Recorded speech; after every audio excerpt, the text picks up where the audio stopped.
કોઈ પણ મહાપુરુષ જ્યારે સમાજનું ધરમૂળથી પરિવર્તન કરવા ઈચ્છે છે ત્યારે એણે કેળવણી વિશે પણ કંઈક વિચાર કરીને આપવો જ પડે છે. પ્લેટોને પણ રિપબ્લિક લખવું પડ્યું તે રાજનીતિનો ગ્રંથ હોવા છતાં એમાં કેળવણીના પાના વધારે છે, રાજનીતિના પાના ઓછા છે. એનું કારણ એ છે કે તમે કાયમ લોકોને પોલીસના હાથમાં સોંપીને કામ લઈ શકતા જ નથી.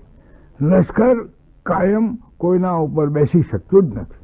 પણ એની મેળાએ નવા દર્શનમાં, નવી સમાજ રચનામાં એ પોતે સ્વેચ્છાએ ગોઠવાય અને એ સમાજને માટે જીવે અને એ સમાજને માટે મરે, એનું આપમેળે થાય પરિવર્તન, એવી કેળવણી આપવી જોઈએ.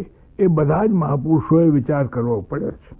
અને એમાંય આ કેળવણીનો કાળ એ પ્રાથમિક શિક્ષણ હોય, કિશોર અવસ્થા સુધીનું હોય કે જે એનો સંવેદનશીલ સમય છે. મોટી ઉંમરે તો પાયા નખાઈ ગયા હોય એટલે એના ઉપર કંઈ લાંબુ કામ થતું નથી. એટલે ગાંધીજીને પણ આ દ્રષ્ટિએ વિચાર કરવાનો પ્રશ્ન આવ્યો જ, કારણ કે એને સમાજ આખાને બદલાવવો હતો. એકવાર ડૉક્ટર મોટ, એક મોટા પાદરી, તે બાપુ પાસે ગયા. સૂતા હતા બાપુ સાંજના ભાગમાં. એને જઈને કહે કે ગાંધીજી, આ સ્વરાજમાં તમને સૌથી કપરું કામ કયું લાગે છે સ્વરાજ આવે પછી? તો એના મનમાં એમ કે ગાંધીજી એમ કહેશે કે આ અસ્પૃશ્યતા નિવારણ બહુ અઘરું કામ છે, કપરું કામ છે. કોમી કે કપરું કામ છે. ગાંધીજીએ બહુ લાક્ષણિક જવાબ આપ્યો કે મને કપરામાં કપરું કામ સ્વરાજ આવ્યા પછી કરવા જેવું લાગ્યું હોય, કરવાનું હોય તો પ્રશ્ન હાર્ડ હાર્ટેડનેસ ઓફ ધ ઇન્ટેલિજન્સિયા, આ મને સૌથી, કેમ આને આપણે નઠોર બનતા અટકાવવા, કેમ આપણે એને સંવેદનશીલ બનાવવા, કેમ એને લોકોના સુખ દુઃખમાં ભાગ લેતા કરવા. આ પ્રશ્ન મને હિન્દુસ્તાનની સામેનો સૌથી મોટો કોયડો લાગે છે. કોઈક મોટો માણસ હોય એ જ આ કહી શકે. હિન્દુસ્તાનના સમગ્ર રોગનું તમારે ટૂંકમાં જો જોવું હોય તો એ ગાંધીજીના વાક્યમાં છે. આ દેશમાં કઈ સદીઓથી ઉપલો વર્ગ નીચલા વર્ગને માટે લાગણી ધરાવતો નથી. વર્ણ વ્યવસ્થાએ એને ઉલટો વધારે મંજૂરી આપી છે. આને લીધે ઉપલા અને નીચલા વર્ગ વચ્ચે કાંઈ મેળ નથી. મેળ નથી તો ઠીક જ, એને કાંઈ પડી જ નથી. એ તો એમ સમજે કે આ બધા આ ગામડિયાનું તો આમ જ હોય, એમાં શું થઈ ગયું, જેઠનું તો આવું જ હોય, એમાં શું થઈ ગયું, આ કોળીનું તો આવું જ હોય, શું થઈ ગયું. એ જે આખી કલ્પના છે એ હિન્દુસ્તાનના એક થવામાં મોટી વિઘ્નરૂપ કલ્પના છે. ભણે છે, સત્તા એની પાસે રહેવાની, અને છતાં પણ એને લાગણી ન હોય તો આ દેશની અંદર ગરીબ લોકોની રખેવાળી કરનારા કોઈ માણસો હોય જ નહીં. એને ગાંધીજીએ કહ્યું છે કે હાર્ડ હાર્ટેડનેસ ઓફ ધ ઇન્ટેલિજન્સિયા. આનું કારણ શું છે? એનું કારણ ગાંધીજીએ શોધી કાઢ્યું. એનું કારણ એ છે કે કેળવણીની અંદર તમે એવા ખોટા ધોરણો ઠરાવ્યા છે કે જેમ માણસ કામ ન કરે તેમ મોટો ગણાય, જેમ મોટો હોય તેમ ઓછું કામ હોય અને વધારે પૈસા હોય. આવું એક ધોરણ આ સમાજમાં ચાલે છે. એવું જો હોય તો દરેક માણસ એમ જ ઈચ્છે કે હું કામ શું કામ કરું. હવે હકીકતે શિક્ષણ શાસ્ત્ર એવું કહે છે કે કામ કરવા માટે જે હાથ પગ વાપરે છે તે વધારે બુદ્ધિશાળી બની શકે છે. શિક્ષણ શાસ્ત્રનું જે નવું ચિંતન થયું તેમાં એમણે કહ્યું કે આંગણા એ કેળવણીનું મોટામાં મોટું સાધન છે. અને કિશોરાવસ્થામાં માણસને તર્કશાસ્ત્ર અને સૂક્ષ્મ બુદ્ધિ એનો વિકાસ થયો હોતો જ નથી. એને તો કોઈને કોઈ અનુભવ દ્વારા શીખવાનું હોય છે. શબ્દો, પાયાનું શિક્ષણ આપણે આ છે. શબ્દો તે સંકેતો જ છે. શબ્દને પોતાને કાંઈ અસ્તિત્વ નથી. મને અનુભવ હોય તો એ શબ્દમાંથી હું સમજું, મને અનુભવ ન હોય તો એ શબ્દમાંથી હું કાંઈ સમજું નહીં. માનો કે મેં સિંહ નથી જોયો, મેં ચિત્ર પણ નથી જોયું, મેં એની ગર્જના પણ નથી સાંભળી, પછી મને સિંહ શબ્દ કહે તો એનાથી કદાચ હું ગધેડો જ સમજું, કારણ કે મને સિંહની કંઈ કલ્પના નથી. આ જે ગાંધીજીએ કેળવણીની વાત કરી એનો પાયો આટલો જ એણે કહ્યો કે શબ્દને બદલે તમે આ ઉંમરે ઉદ્યોગને માધ્યમ બનાવો. શબ્દ એ જ્ઞાનનું માધ્યમ મૂળ અનુભવ હોય તો છે. જો માં છે તેનો અનુભવ હોય તો માં શબ્દનો અર્થ સમજે છે. પણ માનો કે માસીએ જેને મોટો કર્યો હોય, માને જોઈ જ ન હોય, તો જ્યારે માં શબ્દ બોલશે ત્યારે માસી યાદ આવશે. એટલે શબ્દ છે એનું સ્વતંત્ર અસ્તિત્વ જ નથી. અનુભવનો એ સંકેત બની શકે. આ પાયો નવા શિક્ષણ શાસ્ત્રનો છે. ગાંધીજી કાંઈ કોઈ શિક્ષણ શાસ્ત્ર શીખવા નહોતા ગયા, પણ એક ઋષિને દર્શન થાય છે. તેમ એને બધું જોતા જોતા જોઈ લીધું કે ભાઈ તમારા દેશનો પ્રશ્ન શૈક્ષણિક રીતે ઉકેલવો હોય તો તમારે બધાને થોડું થોડું કામ કરતા શીખવવું પડશે. જો બધા લોકો કામ કરશે ને હાથપગ હલાવશે તો એમાંથી બે ચીજ થવાની. એક ચીજ એ કે એ માણસને સુપિરિયોરિટી કોમ્પ્લેક્સ નહીં આવે, હું મોટો કારણ કે હું કામ કરતો નથી, તે ખ્યાલ નષ્ટ થવાનો. નાનપણથી બધા સાથે જ કામ કરે છે.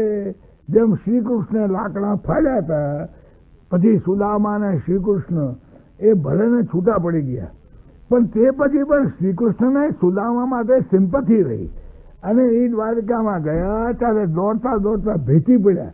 એને એમ નહીં કહ્યું કે તું હાવ ગરીબ છું, તને હું ખબર પડે, એમ નહીં. કારણ કે ઓરિજિનલી બંને જણાએ ભેગા મળીને આ 10 આંગળાની વિદ્યા પ્રાપ્ત કરી છે. આને ગાંધીજી 10 આંગળાની કવિતા કહેતા કે હું જો કવિ હોઉં તો આ 10 આંગળા ઉપર કવિતા કરું. એટલે કે એક એનો સામાજિક ઉપયોગ છે, અને બીજો એનો જે ઉપયોગ છે તે ઉપયોગ કેળવણીના સાધન તરીકેનો છે. જેના હાથ પર કપાઈ ગયા છે એ હંમેશા અર્ધ કેળવાયેલો જ રહે. બધા શબ્દોથી બધો ખ્યાલ આવતો જ નથી. તમારે અનુભવ કાયમ આપવો નથી પડતો, પણ પહેલી જ મકાનની મુકાય છે એમ તમારે થોડા અનુભવ આપવા પડે. અને કંઈ પણ નવું હોય ત્યારે તમારે કોઈને કોઈ અનુભવ, અને અનુભવ છે એનો પાયો કોઈને કોઈ ઉપયોગી કર્મ છે. અનુભવ છે અને કર્મ છે એ બે નોખા નથી. કર્મ વિનાનો અનુભવ સંભવિત જ નથી. શબ્દાનુભવ હોય તો શબ્દની પછવાડે પણ કંઈક અનુભવ જૂનો હોવો જ જોઈએ. આથી ગાંધીજીએ કહ્યું કે હું તો એમ કહું છું કે તમારે શિક્ષણની અંદર ઇતિહાસ, ભૂગોળ વગેરે ભણાવો છો એ ન ભણાવો તો ચાલે, પણ ઉદ્યોગ તો કરો જ. બધા ભણેલા ગણેલા વિદ્વાન લોકો તે તો એકદમ ગાંધીજીની સામે ઉઠ્યા, અને બધાએ કહ્યું કે આ ગાંધીજી શું કહે છે આ બધું, તો શું ભણેલા જ નથી? ગાંધીજી કહ્યું ભણેલા હોત તો આ દેશમાં ગુલામી આવી જ ન હોત. તમારા ભણતરમાં કંઈક વાંધો હતો, અને એ વાંધો એ હતો કે તમારી અને લોકોની વચ્ચે એક મોટી ખાઈ થઈ ગઈ. જરાસંધની કથા બહુ જાણીતી છે. જરાસંધની કથા બહુ જાણીતી છે કે એના 2 ફાડિયા કરીને ભીમે ફેંકી દીધા, તો પણ પાછા દડતા દડતા આવ્યા અને પાછા ભેગા થઈ ગયા, પાછા લડવા માંડ્યા. ત્યારે ગાંધીજીએ કહ્યું કે આ 2 ફાડિયા ભેગા થઈ શકે છે, ભણેલાનું ને અભણનું, પણ વચ્ચેથી આ કેળવણી કાઢી નાખો. આ કેળવણી આડી આવે, નવી કેળવણી કરો. આ નવી કેળવણીનો પાયો એમણે એમ કહ્યો કે તમારે ઉદ્યોગ કરવો. તો ભણેલા તો ઉદ્યોગ તો બધા કરતા જ છે, તો આ બધા ગામડિયા લોકો બધા પીએચડી થઈ ગયા, એ બધા લોકો મોટા ગ્રેજ્યુએટ થઈ ગયા. નહીં, ભણેલાથી કંઈ થાય નહીં. ગાંધીજી કે હું ભણેલાની જ્યારે વાત કરું છું ઉદ્યોગની, ત્યારે ઉદ્યોગ બુદ્ધિપૂર્વક કરવાનો. એની સાથે એનું વિજ્ઞાન આવે, એની સોશિયોલોજી આવે, એની સાયકોલોજી આવે. તમે માત્ર ઉદ્યોગ કરાવો એમ હું કહેતો નથી. એક માર્મિક વાક્ય બોલ્યા છે તે આ બધાને સમજાતો કેટલું સારું. એમણે એમ કહ્યું છે કે હું ઉદ્યોગ શિક્ષણની વાત કરતો નથી, પણ શિક્ષણમાં ઉદ્યોગ લાવવાની વાત કરું છું. આ બે વાક્યની અંદર લાખ ગાડાનો ફેર છે. પહેલું વાક્ય ઉદ્યોગ શિક્ષણની વાત હું કરતો જ નથી, હું શિક્ષણમાં ઉદ્યોગ લાવવાની વાત કરું છું.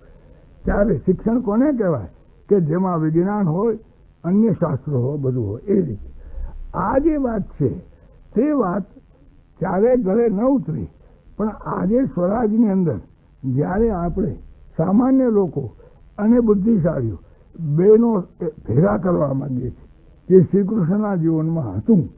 રામચંદ્રજીને ખરું શિક્ષણ મહેલમાં નથી મળ્યું, પણ જ્યારે જંગલમાં નીકળ્યા અને બધા વાંદરાઓ એટલે કે આદિવાસીઓ અને શબરો એ બધા જ્યારે મળ્યા ત્યારે રામચંદ્રજી ખરા ભારતીય બન્યા છે. આ વાત ગાંધીજીએ કહી.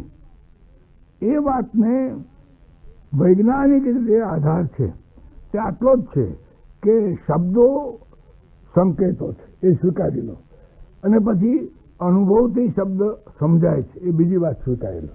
પછીની જે વાત છે તે વાત એ છે જેને એમણે અનુબંધ કહ્યો છે. એમણે એમ નથી કહ્યું ઇતિહાસ ન ભણાવો, એમ નથી કહ્યું કે ભૂગોળ ન ભણાવો. એક દાડો મને કે મેં કહ્યું કે તમે આ ઉદ્યોગની બહુ વાત કરો છો, પછી અમારે ઇતિહાસ ભણાવો કે ન ભણાવો?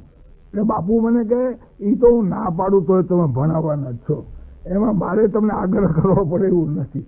પણ આ આગ્રહ ન કરતો મેં કરવાનો જ નથી, માટે આ તો હું એમ્ફેસિસ આપું છું.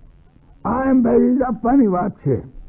એ ઇતિહાસ ભૂગોળ વિજ્ઞાનનો ઇનકાર નથી, પણ ગાંધીજીએ એક દાર્શનિક મહાપુરુષને એમ કહ્યું કે આ બધું અંદર સંકળાયેલું છે, તમે એને નોખા નોખા કમ્પાર્ટમેન્ટ ન ગણો. પણ ઇતિહાસ એ પણ સમાજનો ઇતિહાસ, ભૂગોળ પણ સમાજની ભૂગોળ, ઉદ્યોગ પણ સમાજનો જ છે. હું ઉદ્યોગને સમાજથી નોખો પાડતો નથી. આ ચીજને નોખા ન પાડવાનું શું કરવું, એનું જે એને કહ્યું તે એમનું આ શિક્ષણ ક્ષેત્રમાં જગતના કેળવણીકારોની સાથે મોટામાં મોટું કોન્ટ્રીબ્યુશન પ્રદાન છે. એને હું અનુબંધ નામ આપું છું. અનુબંધ, કોરિલેશન અંગ્રેજીમાં કહે છે. તે જ્યારે તમે સમજો ત્યારે આ કેવું મહાન સ્વપ્ન હતું તેનો ખ્યાલ આવે એમ છે.